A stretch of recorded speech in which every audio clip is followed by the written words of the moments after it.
Hi, I'm Yolanda Fonda. And I'm Janice Hannis, reporting to you live from WNXG-TV studios. And this just in, we just found an actual bystander from Sherman's March to the Sea. Let's go to that now. Off to you, Yolanda. Excuse me, do you know where I can find Sandy Mandy? Yoo-hoo! I'm over here. Guys, I got her. Who are you? Hi, I'm Yolanda Fonda, reporting to you live from the Northwest Easternly South Central Public Library with Sandy Mandy. Sandy, would you be okay answering a few questions for us today? Well, I guess that'd be okay. Great. So, you were a bystander during Sherman's March to the Sea, is that correct? That I was. I remember it like it was yesterday. So, what exactly was the point of Sherman's March to the Sea? Sherman's march was to stop the Confederates from moving northward. Oh. So, what day did Sherman's March to the Sea begin? It began on November 18th of 1864 in Atlanta, Georgia. So, how did Sherman's march impact the war? It impacted the war in several ways. His march was intended to draw men away from Virginia and to distract the Virginia Army.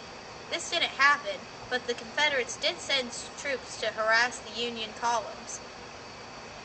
Sherman intended to bring the war to civilians and destroy their will to fight. Many soldiers feared for their families and their crops and land, and some Confederates even deserted the army to go back home.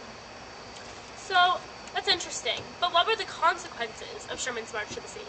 Some of the consequences were that Atlanta was burnt completely down to the ground, and everything, and I mean everything, had to be built from scratch. So, what was the strategy of Sherman's March to the Sea? Sherman had a strategy, and that was to destroy the South's will to keep fighting. He did this by ruining their crops, killing their livestock, burning all their cities down, and destroying the railroads. So, what day did Sherman's March to the Sea end? It ended on April 26th. Great. So, why exactly did Sherman's March to the Sea end? Because the Confederate troops under General Joseph E. Johnson surrendered to Sherman in North Carolina. So, in the Atlanta campaign, what battles did Sherman's March to the Sea start there? It started the Kenesaw Mountain Battle, the Resaca Battle, the Peachtree Creek Battle, the Ezra Church Battle, the Jonesboro Battle, and the Atlanta Battle. And how about in the Savannah campaign? What battles did Sherman's March to the Sea start there? Oh, honey, it only started one battle, and that was the Gross-Waldo Battle. And how about during the campaign of the Carolinas? What battles did it start there? The Averasboro Battle and the Bentonville Battle. So, Sandy, can you explain to me in vivid detail of everything you remembered during Sherman's March to the Sea? What was it like? Tell us.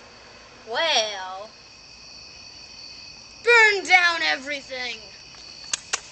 Burn it! Burn! Burn it! Burn! Burn it! Burn! Burn it all! Burn it! Burn it! Burn it! Burn it! Burn all the buildings! Everything in our path!